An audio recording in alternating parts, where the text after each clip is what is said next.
Welcome to the Levrige Show. This is Brett Ingram.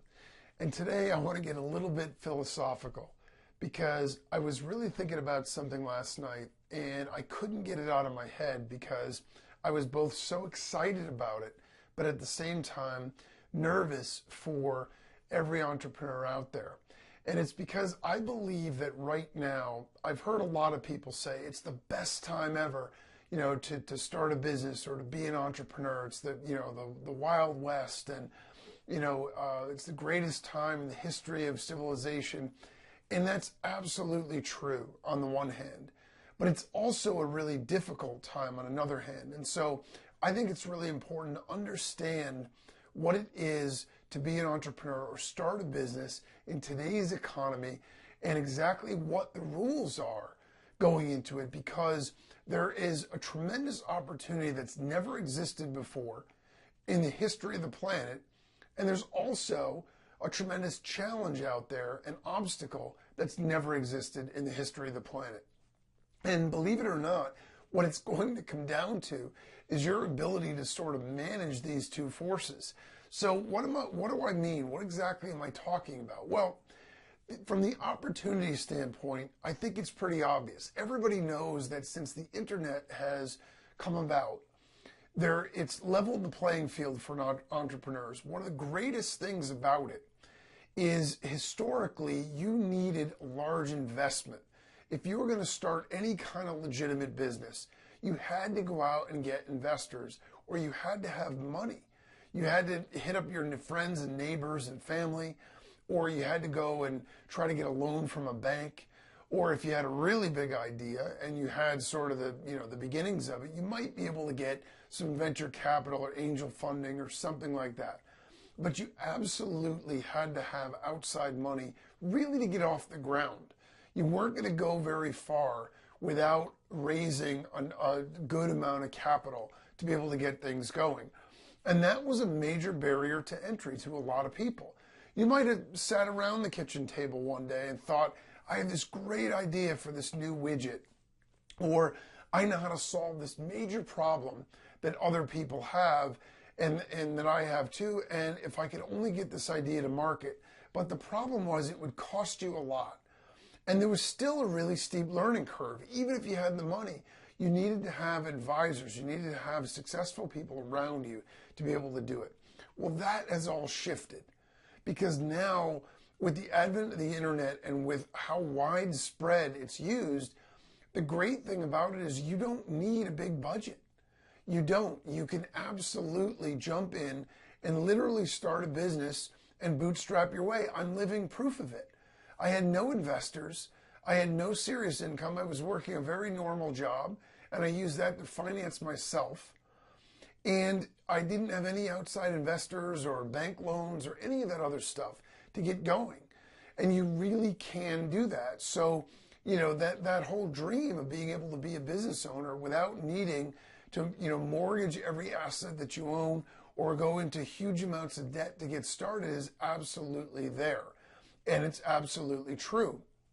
The challenge, and this is where the two factors sort of collide, is that with the advent of the internet and with all of these new, mediums that have come about and all these new, promotional methods and all these new platforms, there's also the greatest challenge that we've ever had in history as an entrepreneur, because it's very difficult to get focused and have a specific way that you're going to go about it. Look, if you were going to start a business 50 years ago, what options did you really have for marketing and advertising?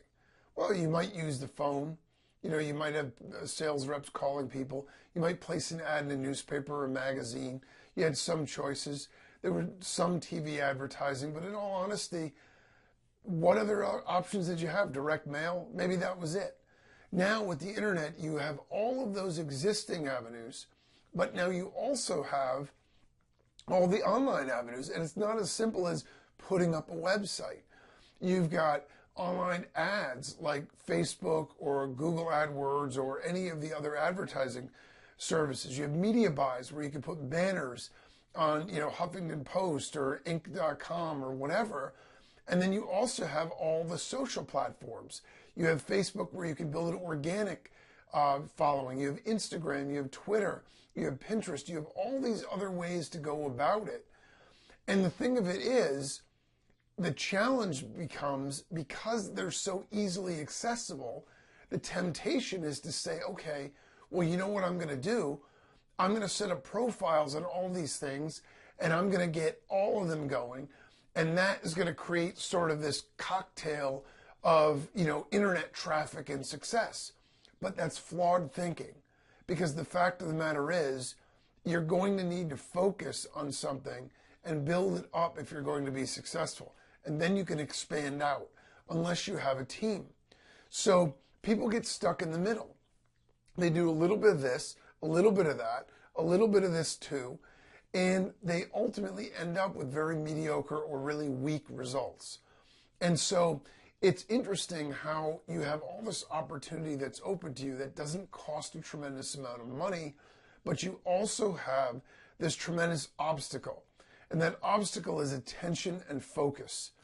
The solution, the answer to how you sort of merge the two and how you grab hold of that amazing opportunity while at the same time you avoid falling into the traps of being a little bit of everything to everybody, which makes you a whole lot of nothing, is you focus on one thing. When I decided that I was going to start a podcast and an online show, I did it specifically to help entrepreneurs, because having gone through the process myself, I made a lot of mistakes and I had a lot of challenges. And I said, you know what? If I could do it all over again, there are things that I would do differently. There are ways that I would focus my business. There are things that I would do, because there are only so many hours in a day. And there are a tremendous number of pulls on your attention. There are a tremendous number of temptations for where to spend your time. And you really need to get focused, and you really need to decide and forget about all the rest of it. So what I decided to do was build the podcast by obviously, promoting it on all the podcast channels. But from the standpoint of promotion, I decided to focus on Twitter. And I said, you know what? I'm going to try to build this podcast. I'm going to do it through Twitter. And sure, I'll have it auto post to all of the other social platforms too. But I don't actively build any of those, because to me, the most important thing is try to build that one key presence in the one spot and expand it out from there. Because I know that that is the formula for success. I know, because I've been doing this for years. And so the challenge is to find what avenue works for you. And there isn't a right or a wrong. What's right and wrong is where your customers are, where your audience is. Find where they hang out and get in there with them.